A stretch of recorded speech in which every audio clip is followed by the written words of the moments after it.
오늘 본문은 데살로니가 전서 3장 1절로 5절입니다. 자, 오늘 본문에 들어가는 말은 우리를 절망케 하는 소망, 이 성경만의 특징인데요. 소망이면 그냥 소망이 피어나게 해야 되는데 그 소망이 우리에게 소망이 될 수 있는 이유는 우리를 절망하게 하기 때문에 소망이 되는 것입니다. 탕자의 비유 같은 것이죠. 탕자가 우리가 여기에서 내가 줄여서 굶어 죽게 되었다 라고 하는 절망을 만나지 않았더라면 아버지 집의 부요, 아버지 사랑 안에 그 풍성한 삶을 알 수도 없고 누릴 수도 없었을 것입니다. 그래서 우리를 소망으로 인도하되 그 소망은 반드시 절망을 지나는 소망이에요. 로마서 8장에 보면은 우리 그리스도인들의 최고의 승리의 그 축가가 울려 퍼지고 있습니다. 우리가 넉넉히 이긴다. 하늘 땅 아무런 피조물도 우리를 그리스도의 사랑에서 끊을 자가 없다. 이런 그 승리의 계가가 울려 퍼지는 것이 로마서 8장입니다. 그런데 이 8장이 도래하기 직전이 뭡니까? 로마서 7장입니다. 로마서 7장은 내가를 38번이나 던지면서 절망하는, 내가 원하는 바 선은 행치 아니하고 내가 원치 않는 바 악을 행한다. 내게 있는 것이 죄다. 내가 죄 아래 팔렸다. 이런 고백 끝에 최종 결론이 뭐예요? 오호라 나는 공고한 사람이로다. 이 사망의 몸에서 누가 나를 건져내랴.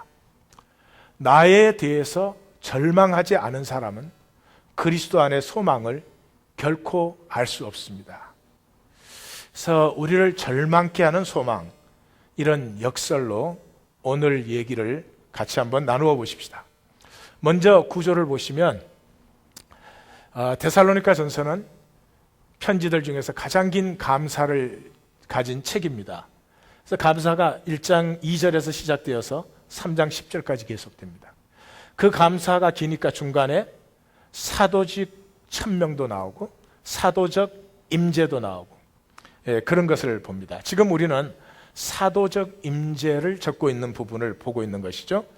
그 부분을 보면은 세 가지로 나누어집니다. 제일 첫 번째, 지난주에 본 바울의 마음이 나오죠. 마음으로는 너희와 함께 하고 싶다. 그때 사탄이 이를 막았다. 오늘 본문은 그래서 디모데를 파송한다. 그리고 다음 주의 본문은 디모데가 가지고 온 그 기쁨의 소식, 너희가 믿음으로 이겨냈다는 사실을 듣고 우리가 살았다. 하나님께 감사한다. 그런 내용을 다음 주에 보겠습니다. 오늘의 본문을 한번 보시면 본문의 내용은 디모데를 파송한다는 거죠. 너희에게 디모데를 보낸다. 우리가 참다 못해서 디모데를 보낸다. 또 끝에는 1인칭으로 내가 참다 못해서 디모데를 보낸다. 디모데 파송이에요. 근데 디모데를 파송하는 이유는 환난을 이기도록. 그래서 오늘 본문 전체 속에 들어있는 이 내용이 환난에 관한 것입니다. 자, 시작해서 우리가 참다 못해서 디모데를 보낸다. 근데 디모데는 우리 형제요, 그리스도의 복음을 전하는 하나님의 일꾼이다. 이걸 붙이는 이유가 뭐예요? 디모데가 가는데 디모데가 그냥 한 사람 가는 게 아니라 디모데야말로 복음을 위해서 하나님께서 세우신 일꾼이다.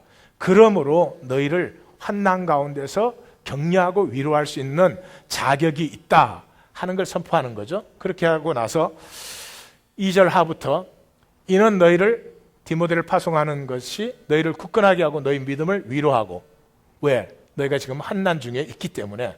3절 상에 아무도 이 여러 환난 중에 흔들리지 않게 하려 함이라. 환난 중에서 아무도 실족하지 않게 하기 위해서 파송한다. 3절 하에 우리가 이것을 위하여 세움받은 줄을 너희가 친히 알 것이다. 우리가 하나님의 일꾼 복음 전하는 자로서의 사명은 복음만 전해주면 끝나는 것이 아니라 복음을 받은 자들에게 임하는 그 환난 속에서도 이 복음의 능력으로 환난을 이기도록 세우는 것, 이것이 우리가 하나님께 세움받은, 부르심을 받은 사역이다. 그리고 4절에서 우리가 너희와 함께 있을 때 장차받을 환난을 너희에게 미리 말했다. 왜? 복음이 임하면은 반드시 환난이 같이 임하기 때문에. 그래서 5절에서 우리가 디모데를 파송하는데 5절에 가면 나도 1인칭으로 나오죠. 나도 참다 못하여. 그래서 우리가 다만 디모데를 파송하는 것이 아니라 이 디모데는 나를 대신해서 나 역시 이 디모데를 너에게 파송한다. 그렇게 해서 파송하는 이유가 너희 믿음을 알기 위하여. 그 너희 믿음이라는 건 뭐예요? 환난 가운데 이겼는지 졌는지 그를 보내었노니, 디모데를 보내었노니 이는 혹 시험하는 자가 사탄이 너를 시험하여 우리 수고를 헛되게 할까 함이니. 그러니까 환난이 왔을 때 여기서 갈라지는 것이죠. 복음을 받은 심령이 참된 믿음이 되든지 아니면 허무한 것이 되든지 갈라지는데, 너희가 혹시라도 허무하게 되었을까 봐 그래서 내가 이렇게 디모데를 보낸다. 그것이 오늘 우리 본문에 읽은 내용이에요. 내용을 한번 정리해 보십시다. 제일 첫 번째, 복음이 임하면 환난이 있다. 두 번째, 그래서 미리 환난을 내가 경고했다. 세 번째, 그래서 말한 대로 너희에게 환난이 임했다. 근데 너희에게만 임한 것이 아니고 우리도 복음을 받았을 때 환난이 임했다. 2절, 빌립보에서 우리가 고난 받은 것 알지? 14절, 우리가 동족인 유대인들에게서 고난 받은 것 너희가 알지? 그래서 네 번째, 환난을 이기도록 디모데를 보내어 너희를 격려한다. 다섯 번째, 왜냐하면 환난이 분기점이다. 헛되게 할까 함이니. 갈라디아서 4장 11절에도 내가 너희를 위하여 수고한 것이 헛될까? 내가 너희에게 복음을 증거하고 그 양육한 것이 헛되어질까 내가 두려워한다. 사도 바울의 서신에 많이 나오죠. 고린도후서 6장 1절에도 하나님의 은혜를 헛되이 받지 말라 그렇게 말합니다. 이게 무슨 뜻입니까? 고린도후서 4장 5장 6장은 내용이 유명한 장이죠. 4장 5장에서 그리스도인이 받는 고난을 얘기합니다. 그래서 뭐 이런 표현 하잖아요. 사방으로 우겨쌈을 당하여도 쌓이지 않고, 답답한 일을 당하여도 낙심치 않고, 박해를 받아도 버림받지 않고, 거꾸로 떨림을 당하여도 망하지 않는다. 우리가 예수를 위하여 날마다 죽음에 넘겨진다. 이런 4장 5장에 걸쳐서 그리스도인의 고난을 얘기하죠. 그리고는 6장 시작에서 하나님의 은혜를 헛되이 받지 말라 그렇게 말하고 6장에 또 이어서 뭐가 나와요? 그 유명한, 우리가 무명한 자 같으나 유명한 자요, 죽은 자 같으나 보라 살았고, 징계를 받는 것 같으나 죽임을 당치 아니하고, 근심하는 자 같으나 항상 기뻐하고, 가난한 자 같으나 모든 사람을 부유하게 하는 자요, 아무것도 없는 자 같으나 모든 것을 가진 자다 하는 이 핍박 속에 있는 그리스도인을 보면 이 완전히 망해가는 사람처럼 보이지만 사실은 그 속에서 피어나고 있는 생명의 권능과 부요와 이 당당함들을 얘기하죠. 그래서 너희가 이 환난 받았을 때 그게 두려워서 피하거나 숨어버리면 하나님의 은혜를 폐해버리는, 하나님의 은혜를 헛되게 하는 것이다. 그래서 하나님의 은혜를 헛되이 받지 말라라고 고린도 교회를 이렇게 격려하는 것을 볼 수 있습니다. 그러면 복음의 역사가 있으면 왜 환난이 있는가? 왜 핍박이 있는가? 이유가 없어요. 왜냐 그러면 복음을 받은 사람들은 이 역사에 한 번도 복음을 받은 사람이 세상에 해가 되든지 세상에 위협을 주든지 세상의 삶의 질을 저하시킨 적이 한 번도 없습니다. 복음이 임하면 그 사람들은 항상 그 사회에 복이 되고 그 사람들로 인해서 역사와 사회가 향상되어졌습니다. 지금 우리가 누리고 있는 대부분의 기본 인권과 법은 사실은 복음에서 나온 것입니다. 남녀 평등, 우리 아동복지법, 다 성경이 전해진 곳에서 나온 것이지 다른 문화권에서 나온 것이 한 번도 없습니다. 이슬람은 지금도 침대 옆에 그 부인을 때리는 해초리를 꼽아 놓는다 그러잖아요. 예, 예. 갑자기 개종하고 싶은 생각이 드세요?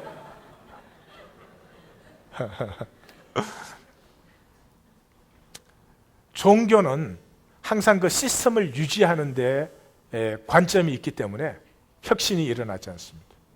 복음은 혁신이 일어납니다. 변혁이 일어납니다. 이제 이유는 금방 보실 거예요.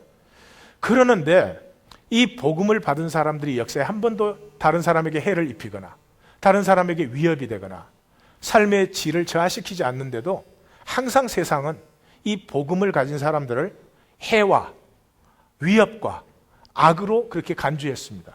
그래서 핍박을 했어요. 다시 말해서 이유는 영적인 것입니다. 영적이란 말이 본질적이라는 거죠. 본질적. 이게 무슨 말이냐? 복음은 본질적으로 현 세계를 부정합니다.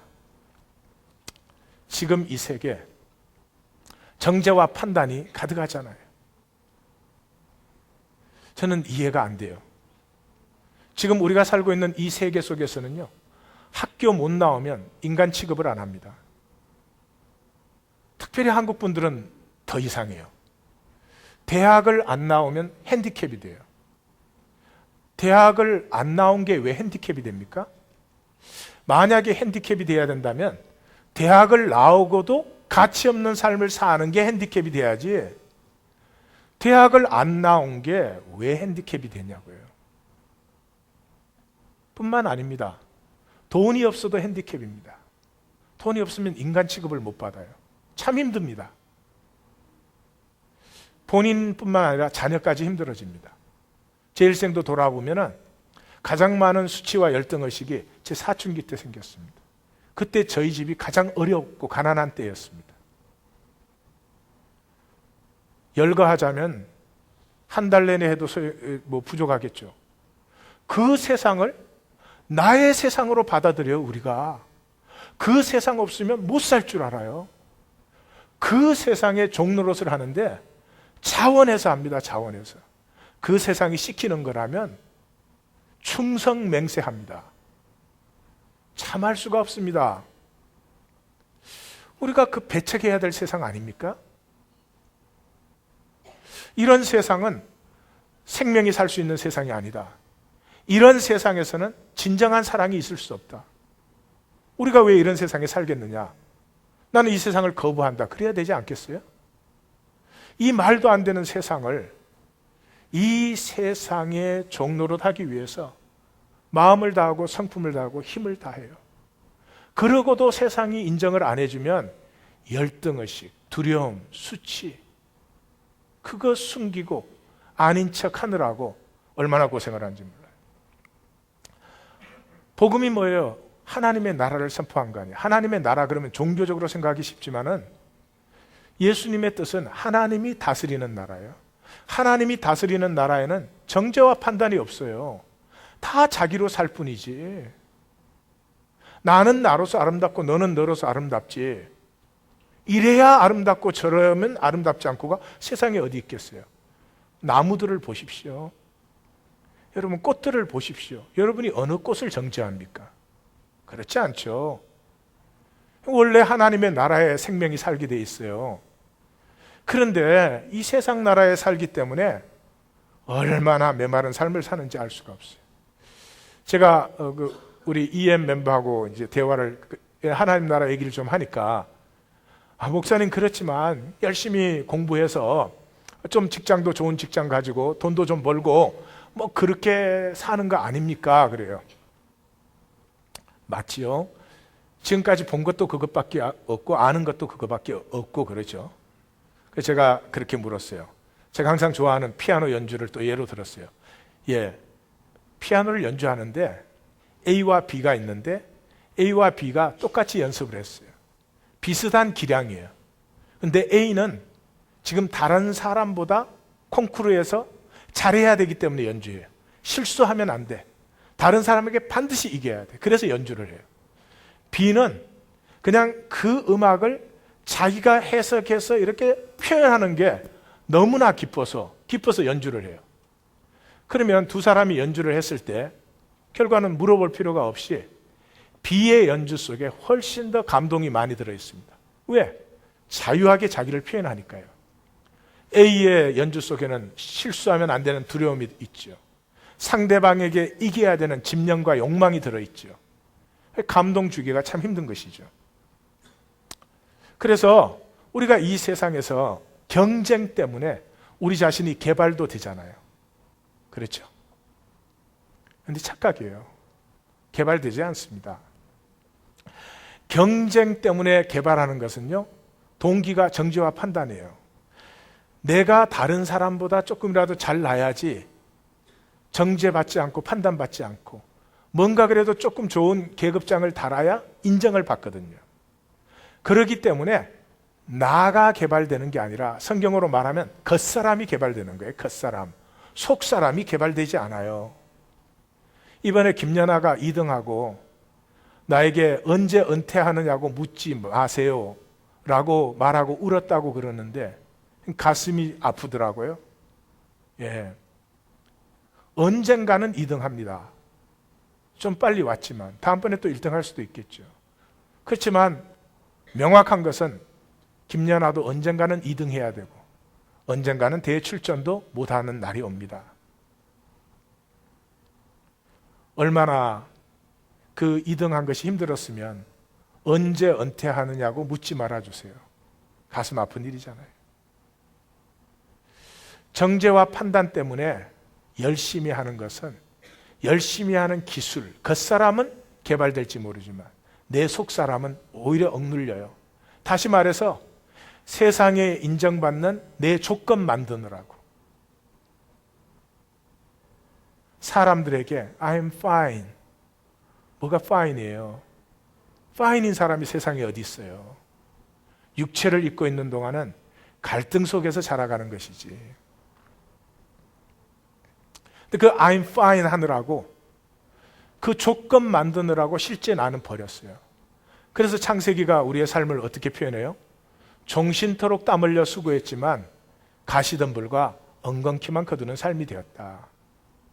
사도 바울은 그 삶을 허무에 굴복하고 썩어짐의 종로로 다는 삶이다. 교회를 다니고 안 다니고 그런 것과 상관없어요. 내가 나를 버린 삶은 내 진정한 생명을 알지 못하고 겉사람 만들기에 급급한 삶은 내가 나를 버린 삶이에요. 사도 바울이 얼마나 종교적인 사람이었어요. 근데 예수님 만나고 나서 자기 인생을 뭐라고 표현했어요? 내가 향방 없는 달리기를 하고 내가 허공을 치는 주먹질을 했다. 열심히 살았지만 그 결과는 다 허무였다. 그렇게 표현을 하죠. 그래서 복음은 뭐예요? 이 세상 나라와 전혀 다른 나라. 하나님 안에 있기 때문에 누구도 누구를 판단하거나 정죄하지 않고 그 모습 그대로 받아들여지는, 너가 축제이고 내가 축제이고 완벽해서가 아니에요. 온전해서가 아니에요. 실수가 없어서가 아니에요. 잘못이 없어서가 아니에요. 죄가 없어서가 아니에요. 그 모든 연약함과 부족함이 있음에도 불구하고 조금 이따 보시면 나도 내 삶이 축제가 되고 너의 삶도 축제가 되어서 우리 함께하는 것이 축제가 되는 이 비밀을 누리는 나라가 하나님의 나라예요. 그러니까 그 하나님의 나라가 선포되면 이 세상 나라는 이게 가짜요 거짓이요, 이게 저주밖에 없다는 것이, 이 세상 나라에서 열심히 하면 뭐를 얻을 것처럼 세상이 그러죠. 그래서 목매달고 살잖아요. 그렇지만 결국에 오는 것은 저주와 허무밖에 없다는 것이 드러나기 때문에 복음을 영접하면 이 세상과 원수가 돼요. 우리는 세상을 원수 취급하지 않지만 이 세상은 복음 받은 사람을 제일 싫어하는 것이죠. 그래서 요한복음 예수님이 여러 군데에서 경고하셨어요. 한 군데만 소개하면 15장 19절에서 너희가 세상에 속하였다면 세상이 자기의 것을 사랑할 것이나 너희는 세상에 속한 자가 아니요 도리어 내가 너희를 세상에서 택하여 낸 자이기 때문에 세상이 너희를 미워한다. 이렇게 말해요. 팔복의 결론이 뭐예요? 팔복, 하나님 나라의 성품, 마음이 청결한 자, 애통한 자. 이 세상을 보세요. 얼마나 사람들이 아파하는데, 이 역사가 얼마나 아파하는데 어떻게 애통하지 않을 수가 있어요? 빈라덴이 죽으면 우리 서로 미워하고 싸우는 것은 끝났을까요? 끝나지 않았습니다. 언제까지 서로 죽여야 되는 것이에요? 세상을 보면 어떻게 애통하지 않을 수가 있어요? 애통한 사람이 복이 있나니 온유한 자가 복이 있나니. 온유하다는 말은 뺏긴다는 말이에요. 세상은 빼앗는 자가 복이 있다. 정말 그럴까요? 오늘 어머니 날인데 어머니는 자식에게 다 빼앗기잖아요. 우리 교회는 좀 예의가 있는 것 같아요.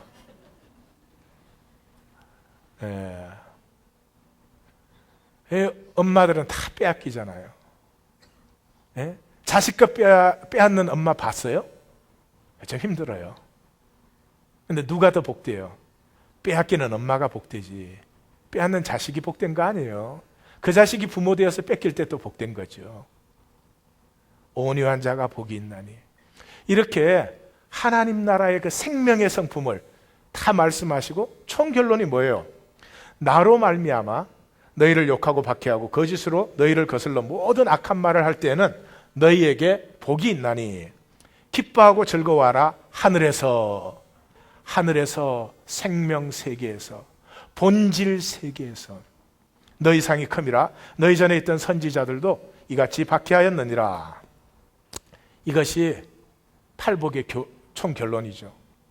요한복음 15장 20절에서는 사람들이 나를 박해하였은즉 너희도 박해할 것이고 내 말을 지켰은즉 너희 말도 지킬 것이다. 그러니까 우리가 증거하는 이 복음의 진정성, 복음의 진실성이 어떻게 증거돼요?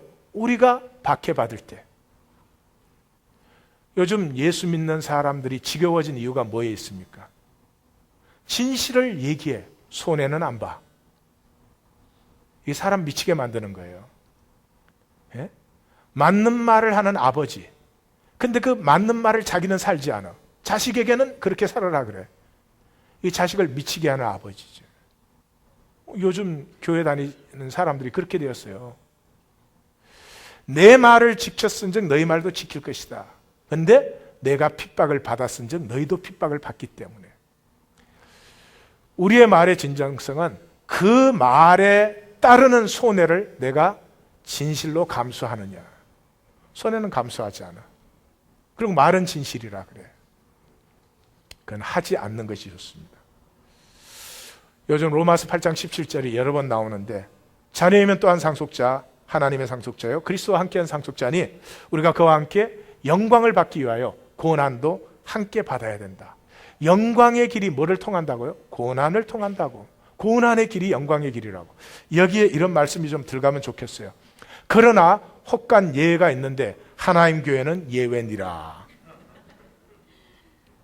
하나님 교회는 편하게 잘 먹고 잘 살기만 하면 생명의 영광이 피어나느니라. 그러면 얼마나 좋겠습니까? 근데 그렇지 않습니다. 그러면 우리 성도는 세상과 원수인가? Yes and no. Yes인 경우는요, 사탄과는 우리가 원수예요. 사탄을 공중의 권세 잡은 자, 에베소서 2장 2절이 그렇게 표현하는데 이 히브리 세계관의 표현입니다. 히브리 세계관에 의하면 하늘이 이렇게 3층으로 되어 있다고 생각을 해요.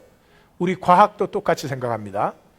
대기권이 있고 대기권 위에 성층권이 있고 성층권 위에 이 온 우주가 전개된다. 그렇게 생각을 해요. 근데 히브리 세계관은 대기권이 있고 공기가 있고 공기 위에는 별들이 있고 별들 위에는 하나님의 나라, 하나님의 보좌가 있다. 이렇게 생각을 했어요. 그래서 뭐 사도 바울이 내가 셋째 하늘에 올라간 한 사람을 안다. 이것이 다 그런 말이에요. 그런데 이 사탄에 대해서는 원수가 됩니다. 왜? 사탄은 거짓의 아비니까요. 우리가 진리를 증거하기 시작하면, 살기 시작하면 거짓과는 원수가 될 수밖에 없죠. 그래서 사도 요한이 요한일서 2장 15절에서 17절까지 이 세상이나 세상에 있는 것들을 사랑하지 말라. 누구든지 세상을 사랑하면 아버지의 사랑이 그 속에 있지 아니하다. 이런 세상에 있는 모든 것이 육신의 정욕과 안목의 정욕과 이생의 자랑이니 이는 다 아버지께로 쫓아온 것이 아니요 세상으로 쫓아온 것이라. 이 세상도 그 정욕도 지나가되 아버지의 뜻을 행하는 이는 영원히 거하느니라. 이렇게 해서 세상과 우리가 원수되는 것을 얘기합니다. 그러나 성도가 세상과 원수인가? No 케이스도 있어요. 성도에게 세상은 사랑의 대상이에요. 구원의 대상이에요. 그래서 요한복음 3장 16절에서는 똑같은 사도 요한이 하나님이 세상을 이처럼 사랑하사. 그렇게 하잖아요. 그러니까 세상이 뭐예요? 사람들이 모인 것이 세상이죠. 이 모든 시스템, 이게 사람들이 만들어낸 거예요. 이 모든 교육 시스템, 이 사람들이 만들어냈어요. 그래서 이렇게 힘들어요. 세상에 배우는 것보다 즐거운 게 어디 있어요?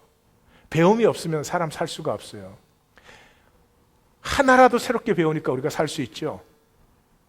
10년, 20년을 살아도 똑같아 그러면 다 죽습니다. 지루해서 죽습니다. 배우는 게 즐거움이에요. 그런데 이 배우는 걸 스쿨링 시스템, 그리고 에듀케이션이라고 불러요. 에듀케이션은 그런 게 아니에요. 우리가 가진 건 에듀케이션이 아니고 스쿨링 시스템을 가지고 있어요. 이 스쿨링 시스템은 말이에요, 사람을 정죄하는 시스템이에요. 자, 근데 왜 세상이 핍박하느냐? 핍박의 이유는 우리가 세상을 미워하고 정죄해서가 아닙니다. 우리는 세상을 정죄할 이유도 없고, 여러분, 성도에게 세상은 미워하고 정죄하는 대상이 아닙니다. 사랑의 대상이고 구원의 대상이죠. 그런데도 세상이 우리를 핍박하는 거, 우리가 하나님과 하나 되었기 때문에 그래요. 이제는 하나님과 하나가 되었기 때문에 세상을 따를 수가 없어요. 마치 이런 것이죠. 춘향이가 정절을 지킨 것은 변사또가 싫어서가 아니에요. 이도령을 사랑하기 때문에 변사또를 거절할 수밖에 없었어요. 예, 변씨가 이씨보다 특별히 못한 건 아니에요. 그런 것이죠. 그러므로 잘 보십시오. 핍박의 근간은 우리가 세상에 해가 되는 것도 아니고 악이 되는 것도 아니고 위협이 되는 것도 아님에도 불구하고 우리를 핍박할 수밖에 없는 이유가 소속이 달라서예요. 소속이. 그 세상은 이상해요. 소속이 다르면 그렇게 싫어해요. 한국 사람은 일본 사람을 싫어해요. 많이들. 심지어 그리스도인이라는 분들, 그런 분들이 있더라고요. 소속이 다르다는 것이. 뭔 소속이 달라요? 일본인 피 우리에게 수혈을 얼마든지 할 수 있습니다. 일본인 장기 우리가 얼마든지 이식할 수 있어요. 소속이 다르다는 거지. 그 정도는 아무것도 아니에요. 교회 나오는 사람들이 친한 끼리끼리 모여갖고 우리끼리 아니라고 또 미워해요. 그건 무슨 성도예요? 그건 성도가 뭔지 모르는 사람들이죠. 교회끼리 그래요. 우리 교회 아니라고. 중심이 뭡니까? 우리가 가진 비밀이에요. 우리가 가진 비밀. 세상이 우리를 핍박하는 이유가 이 비밀 때문에 우리를 핍박해요. 이 핍박의 근간이에요. 근데 그 비밀이 뭐예요? 골로새서 1장 26절 27절에서 사도 바울이 아주 자세히 얘기하죠.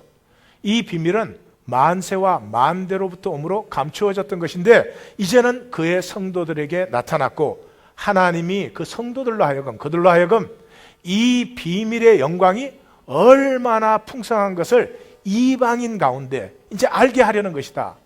하나님이 성도를 택하셔서 이 비밀을 그들 안에 허락한 것은 이 비밀의 영광의 풍성이 하나님을 알지 못하는 세계에 있는 사람들도 이 비밀을 알게 하기 위함이다. 그런데 그 비밀이 뭐냐? 이 비밀은 너희 안에 계신 그리스도니 곧 영광의 소망이니라. 비밀이 뭐예요? 내 안에 계신 그리스도예요. 그래서 우리가 우리 신앙을 지키거나 우리가 세상의 악을 고발하거나 그런 사람이 아니고 우리 스스로 신앙 지킬 수 없습니다. 지켜지지 않습니다. 우리가 무슨 세상의 악을 고발하고 세상이 하는 게 그건데 뭘 고발을 합니까? 우리가 새 세계를 증거해주면, 보여주면, 우리가 새 세계를 사는 것을 보면 다 오게 되어 있죠. 왜 그 정죄받는 세상 속에 그 사람들이 살겠어요? 절대로 전도는 프로그램으로 하는 게 아닙니다. 훈련시켜가지고 하는 게 전도가 아닙니다. 내 속에 이 비밀이 있으면 어쩔 수가 없어요. 어쩔 수가 없는 것이죠. 그래서 우리가 그리스도를 영접하면 우리 안에 그리스도가 내주하시기 시작하면 이 성도의 삶에는 거룩한 공간이 생겨요. Sacred space. 영어로 표현이 훨씬 쉬운데 거룩한 공간, 그게 좀 의미가 아닌 것 같아서 제가 설교 노트를 쓰면서 거룩한 품격, 거룩한 생명 여러 가지 표현을 해봤는데 그냥 거룩한 공간이 좋은 것 같아요. 내 안에 그리스도가 임하시잖아요. 내 삶에 거룩한 공간이 sacred space가 생겨요. 그 이 sacred space 때문에 세상이 나를 핍박을 해도요, 이 핍박이 나에게 직접적으로 오지 않아요. 그래서 오히려 모르고 핍박하는 그 사람을 오히려 더 불쌍히 여길 수 있게 돼요. 예수님이 자기를 십자가에 못 박는 이 사람을 위해서 아버지여 저들의 죄를 사하여 주옵소서, 저들이 하는 것을 알지 못합니다 라고 말했던 것 같아요. 이 표현하면 이런 것입니다. 이 성도가 있잖아요. 성도가 누구예요? 그리스도가 내주하는 사람이죠. 그래서 성도의 삶에는 이 sacred space가 생겨요. 하나님의 이 사랑의 공간이 생겨요. 그래서 세상이 핍박을 해도요, 핍박으로 받지 않고요, 핍박을 해야 되는 그 아픈 마음이 느껴져서 사랑을 돌려줄 수가 있어요. 이런 공간에서만 생명이 피어날 수 있어요. 조금만 약점이 있으면 정죄하고, 조금만 약점이 있으면 화를 내고, 그런 공간에서는 생명이 피어날 수 없습니다. 자기를 감추고요, 잘못된 것이 없는 척 해야 되고요, 자기 잘못은 만 가지로 변명을 하고, 남의 잘못은 공격하고, 이런 공간에서는 생명이 피어날 수 없어요. 하나님이 이 세상을 새롭게 하시기를 원하는 건 이 세상을 미워해서가 아니에요. 이 세상은 생명이 피어날 수 없는 자리예요. 그래서 자신이 만든 생명이 다 피어나기를 원하셔서, 그래서 하나님이 이 세상 가운데 이 전혀 새로운, 이 세상과는 전혀 다른 이 하나님의 나라가 임하기를 원하는 거죠. 그래서 성도가 위대한 게 아니고요, 성도가 세상과 직접 부딪히면 깨어지고 종노릇하게 돼 있어요. 그게 죄예요. 목사와 성도가 직접 관계하는 게 죄예요. 성도님이 목사한테 잘해줄 수 있잖아요. 해봐야 알지. 앞으로 좀 잘해보세요. 예? 쟤네 표정들이 아니셔. 안 되겠어. 맹세를 시켜야지. 옆에 분에게, 목사님에게 앞으로 좀 잘해드립시다. 또 아부한다 그럴까봐 못하는 거 봐. 그 안 하는 사람은 앞으로 계속 핍박할 거라 이거예요? 그게 죄예요. 목사가 성도에게 직접적으로 잘해주고 성도가 목사에게 직접적으로 잘해주는, 그게 죄예요. 성도와 성도 사이에 직접적으로 잘해주는 거, 그게 죄예요. 잘해주는 이유 뭐예요? 정말로 의가 동기예요? 잘해주면 반드시 나한테도 잘해달라고 요구하게 돼 있어요. 악한 것이에요. 치사하고 천박한 것이에요. 뭐가 교회예요? 교회는 우리가 모여 있는 게 교회가 아니에요. 훌륭한 성도들이 모여 있는 게 교회가 아닙니다. 훌륭한 성도들이 모인 것이 좋은 교회가 되면 바리새인들이 제일 좋은 교회가 돼야지. 아니잖아요. 훌륭한 교회는 어떤 교회예요? 진짜 죄 많은 사람들, 진짜 부족하고 믿음 없는 사람들. 그래서 그 사람들이 의뢰할 게 하나님밖에 없어요. 그래서 나의 거룩한 공간과 너의 거룩한 공간이 함께 할 때 그곳에 서로의 용서와 사랑이 나누어지는 것이죠. 그것이 교회입니다. 교회는 나의 거룩한 공간과 너의 거룩한 공간이 함께 하는 것이 바로 교회인 것입니다. 그게 아름다운 교회입니다. 우리 하나님 교회는 꼭 그런 교회가 될 줄 믿습니다. 이런 교회, 아무리 봐도 우리 다른 성도들은 다 잘나 보여. 근데 나는 왜 이렇게 부족할까 싶은 그런 교회. 예? 들어보니까 왜 저럴까? 아, 미치겠구나, 미치겠구나. 왜 나는 이렇게 어려울까?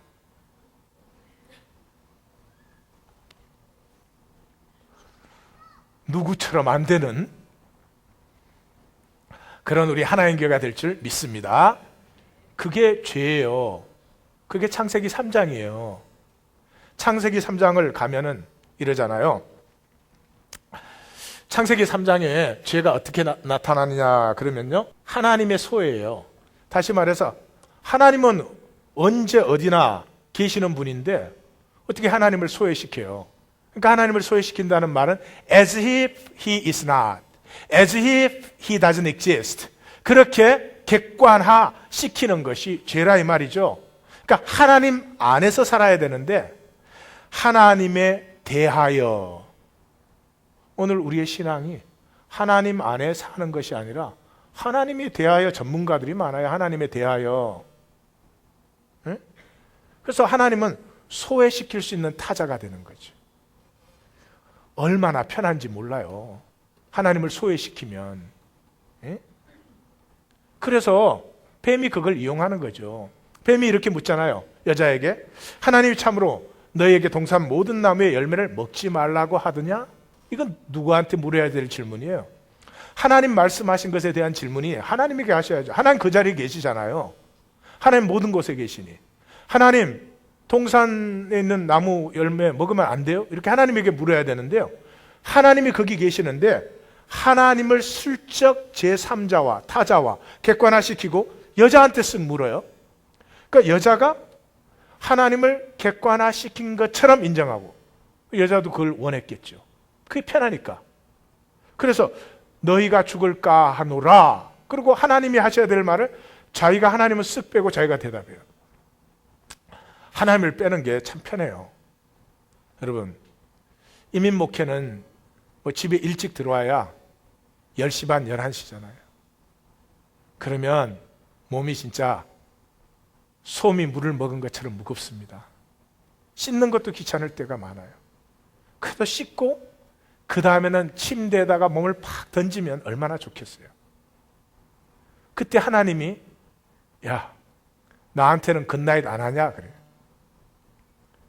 그럼 침대에 올라가기 전에 기도 몇 분 할까요? 목사님이니까 1시간. 길어야 1분 합니다. 1분, 1, 2분. 뭐 어쩔 때는 기도를 시작해서 길어질 때도 있지만 1, 2분이잖아요.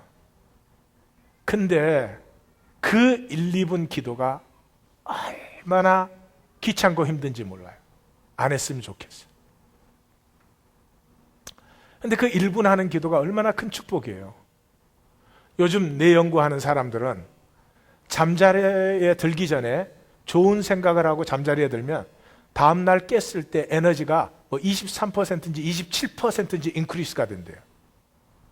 안 좋은 생각으로 잠자리에 들면 밤새도록 시달리고 그래서 에너지 레벨이 더 낮아진대요. 그러니까 나쁜 생각과 좋은 생각 사이에 에너지 차이가 얼마나 많이 나는 거예요? 그러면 뭐 복잡한 하루를 지나왔으니까 하나님 앞에 이렇게 감사하고 정리하고 그리고 잠자리에 누우면 생명의 복이지. 그런데 목사가 아이고 하나님도 알아서 주무셔. 그러고 싶을 때가 너무나 많아요. 하나님이 항상 함께 하신다. 보통 귀찮은 일이 아니에요. 육체를 가진 인간에게 해서 원하겠지 뭐. 소외시킬 수만 있으면 소외시키고 마음대로 살고 싶지. 쓱 여자가 소외시키니까 그냥 뱀이 쐐기를 받고 들어오잖아요. 결코 죽지 아니하리라. 그 다음에는 한 걸음 더 나가서 너희가 하나님같이 될 것이다. 이 얼마나 신명나는 일이에요. 자기 마음대로 살면 되니까. 죄가 뭐예요? 하나님의 소예요. 하나님의 소예. 여자와 뱀이 직접 교통하는 거죠. No sacred space. 저와 제 아내가 직접 교통하는 게 죄예요. 아무리 잘해줘도. 제가 제 아내에게 직접적으로 잘해주는 이유는 아무리 잘해줘도 노후 보장을 위하여. 응? 나중에 70 됐을 때 이삿짐 센터 추락이 왔을 때 불안하지 않기 위하여.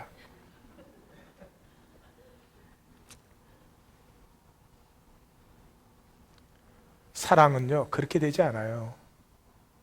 우리 육체를 가진 인간은 우리의 중심에 뭐가 있어요? 두려움이 있잖아요. 인정받지 못할까 봐, 사랑받지 못할까 봐 숨기고 있지만 두려움이 있잖아요.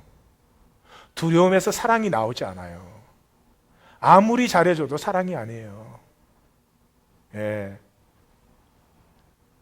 돈 좀 잘 버는 남편들 조심해요. 돈 잘 벌어오면 잘해주지만 사랑이 아니에요. 그 남편이 돈을 한 푼도 못 벌어. 그때 진실이 나타나는 거예요. 아시겠어요? 우리는 직접적으로 어떤 아름다움과 선함도 우리에게서는 피어나지 않아요. 이 절망에 부딪힌 사람, 더 이상 자기를 내세울 것이 아무것도 없는 사람, 오라 나는 공고한 사람이로다. 이 사망의 몸에서 누가 나를 건져내랴. 이 절망 때문에 그러므로 우리 주 예수 그리스도로 말미암아 하나님께 감사하리로다. 이것이 부딪힌 사람들에게 나타나는 이 생명의 공간, 저주의 공간이 아닌 이 생명의 공간 안에서 우리가 은혜를 나누는 것이 사랑이지 우리 자신의 자질에서 나오는 것이 전혀 아니다. 착한 사람들일수록 이 죄에 빠지기가 쉬워요. 그래서 바벨탑이 죄 아니에요. 바벨탑이 우리가 우리 스스로 우리 자신을 지키지 않는데 왜 죄예요? 예? 그럼 지키지 말아요? 우리 스스로를 멸망시켜요? 그게 왜 죄가 되냐고요? 우리 사이에 거룩한 공간이 없기 때문에. 솔로몬의 왕국은, 제가 역사를 연구하는 사람이라면 이 솔로몬의 왕국을 나는 역사로 정리해보고 싶어요. 규모가 작고 기간은 짧았지만 로마 제국이나 페르시아 제국이, 바벨론 제국이 비할 수 없는 그런 아주 좋은 특징을 가졌던 것이 솔로몬 왕국입니다. 근데 솔로몬 왕국이 솔로몬의 치세가 끝나기 무섭게 그냥 반으로 금이 쫙 가더니 그냥 계속 무너져 내렸습니다. 왜 그렇습니까? 하나님이 솔로몬에게 지혜를 주었는데 그 지혜를 하나님 앞에서 사용하면 어떻게 돼요? 자기는 아무것도 할 수 없는 존재라는 걸 만나게 하는 게 지혜입니다. 예수님 그랬잖아요. 아버지 없으면 나는 아무것도 할 수 없다.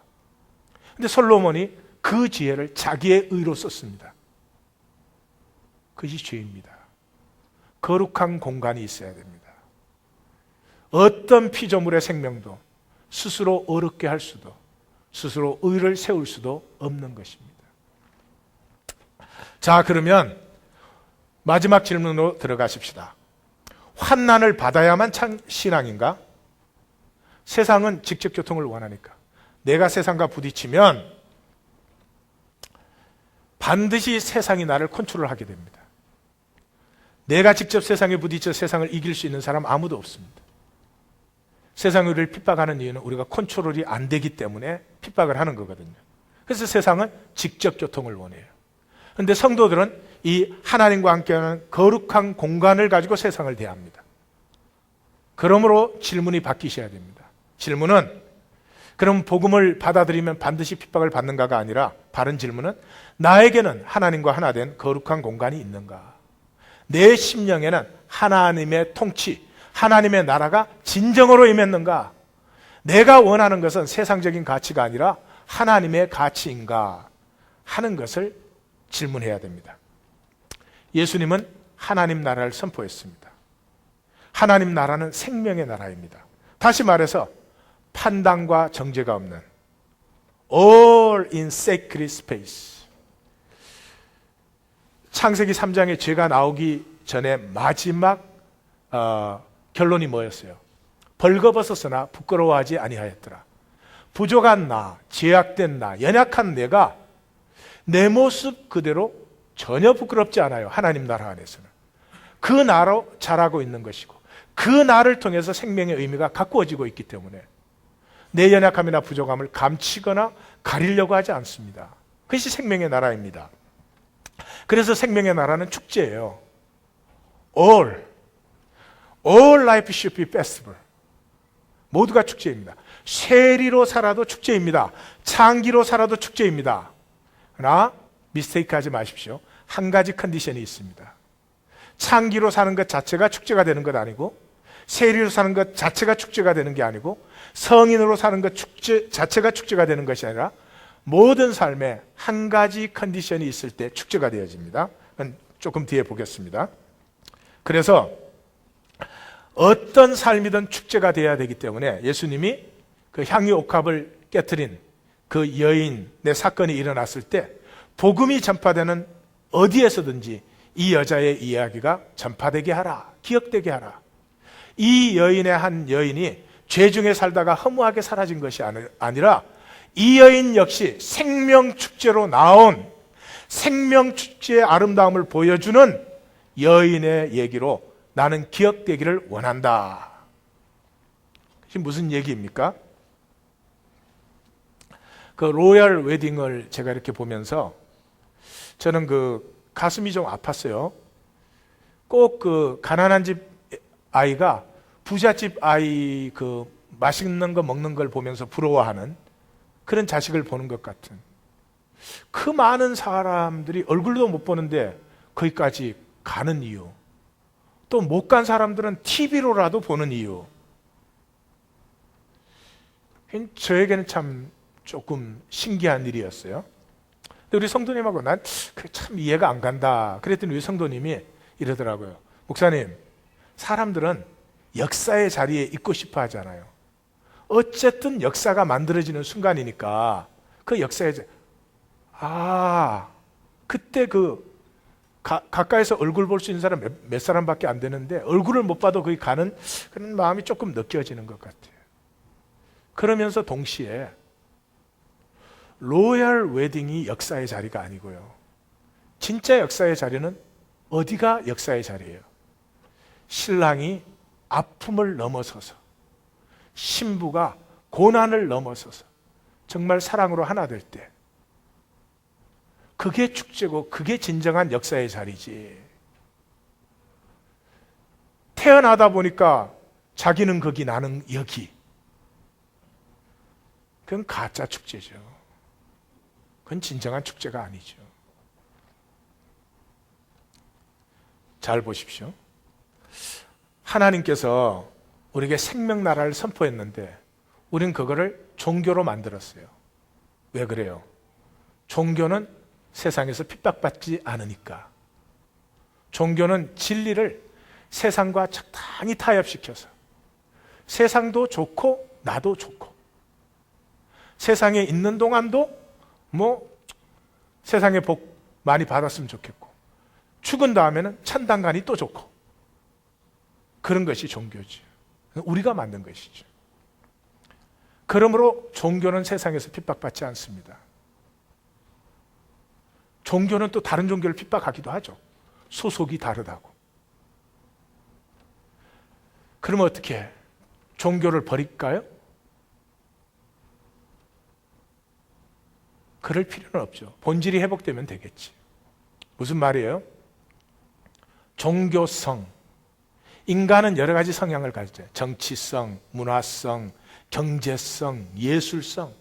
이 인간의 여러 가지 성향들 중에서 가장 아름다운 것이 종교성이에요. 인간은 절대자 앞에 설 때 거짓을 벗습니다. 아무리 취해도 자기 진실이 됩니다.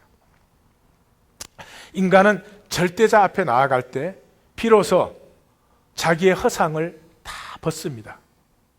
뿐만 아니라 그렇게도 우리를 시달리게 하던 욕망과 지혜에서조차도 자유하게 됩니다. 하나님 앞에 나아가서 죄를 생각할 수 있는 사람은 없습니다. 그렇게 지독하게도 나에게 사로잡혀서 남이야 어떻게 되든 나만 잘 살면 되고 나만 정당화 받으면 되고 나만 인정받고 대접받으려고 하던 이 집요한 나가 절대자 앞에 나아갈 때 나를 내려놓습니다. 비로소 이웃이 보이고 세상이 보입니다. 종교성처럼 아름다운 게 없습니다. 근데 이 종교성을 가지고 종교를 만들어 놓으면, 왜 종교를 만들어요? 종교성을 가지고 그러므로 컨트롤하기가 제일 쉽습니다. 이 죄인들, 그럼 죄인들이 목사 말하는 대로 따라야지 컨트롤하기가 쉬워져요. 그래서 종교를 만들면 지도자도 편하고 성도도 편해요. 뭐 세상에서 핍박받을 일 없죠. 환난 지나가지 않아도 하나님 믿어서 좋은 일만 생기면 되니까 만사형통, 무병장수 그러면 되는 거니까. 그러나 종교의 자리에서는 생명은 피어나지 않습니다. 생명의 또 하나의 껍질을 만들 수 있습니다. 그러나 생명이 피어난 자리가 아닙니다. 그래서 진리보다는 종교에 머물려고 하는 삶을 일깨워 정죄 없이 자유하고 자신이 피어나는 풍성한 삶으로 인도하는 것이 환난이에요. 제가 오늘 주보에 이런 명상을 넣었어요. 새 한 쌍이 사막 한가운데 외롭게 서 있는 나무에 둥지를 쳤어요. 그 둥지 보금자리를 만드느라고 얼마나 힘을 들였겠어요. 그런데 사막 한가운데 있으니 먹이 찾기도 힘들죠. 얼마나 고생을 하는지 몰라요. 어느 날 폭풍이 와가지고 그 나무를 쓰러뜨려 버렸어요. 이제 이 새는 할 수 없이 다른 보금자리를 찾아서 날아갈 수밖에 없어요. 그 사막을 가로지르는 이 날개짓은 굉장히 힘들었지만 그 사막을 가로질렀을 때 꽃과 열매가 풍성한 푸른 숲을 만났대요. 스승이 제자한테 말했어요. 하나님의 부여와 그 깊은 은혜의 세계를 만나는 길은 고난밖에 없다. 그 제자가 실망해서 스승님, 아니 꼭 고난 받아야 됩니까? 스승이 메마른 세계에 스스로 취해서 그 세계에 젖어 있는 자를 깨우지 않고는 새 세계로 인도할 수가 없지. 나무를 흔들지 않고는 열매를 얻을 수가 없는 것입니다. 그래서 예수님, 베드로, 요한, 바울의 삶이 다 환난의 삶이었습니다. 고난 속의 삶이었습니다. 잘 들으십시오. 우리의 이야기, 우리 한 사람 한 사람의 이야기가 세리의 이야기든 창기의 이야기든 우리의 삶의 이야기는 축제가 되어야 됩니다. 아름다운 생명이고 얼마나 사실은 처절하게 살았습니까? 그럼 우리의 얘기는 다 축제가 돼야 되는데 축제가 되는 한 가지 조건이 뭔 줄 아십니까? 고난 속에서 가꾸어졌을 때. 고난 속에서 가꾸어졌을 때. 고난 없이 편하게 살았다. 절대로 축제가 되지 않습니다. 결국은 허무한 것입니다. 그래서 삶을 축제로 만드는 것은 고난입니다. 세리이기 때문이 아닙니다. 세리의 얘기가 고난을 거쳐 고난을 지나왔을 때 그 세리의 얘기는 축제의 얘기가 되는 것이죠. 창기의 이야기가 고난을 지나오면 축제의 얘기가 되는 것이죠. 우리 모든 성도님들의 삶의 얘기가 축제의 이야기가 되시기를, 마귀에게 쏘가서 고난을 피하고 도망하고 숨어버리면 우리의 얘기는 부끄러운 얘기로 남게 되는 것입니다. 우리의 삶의 얘기가 축제의 이야기가 되시기를 주의 이름으로 축원합니다. 생명의 축제. 그러므로 문제는 환난에 있는 것이 아니라 우리의 생명에 거룩한 공간이 없는 것입니다. 이 거룩한 공간은 우리로 넉넉히 핍박과 환난을 감당하게 하셔서 마치 진주가 고난 속에서 진주로 형성되는 것 같은 그런 비밀을 우리에게 허락하는 것이죠. 성경의 역설이 무엇입니까? 죽음을 지나야 부활의 생명이 있습니다. 십자가를 져야만 생명의 길로 나아갑니다. 죄성 때문에 은총을 받습니다.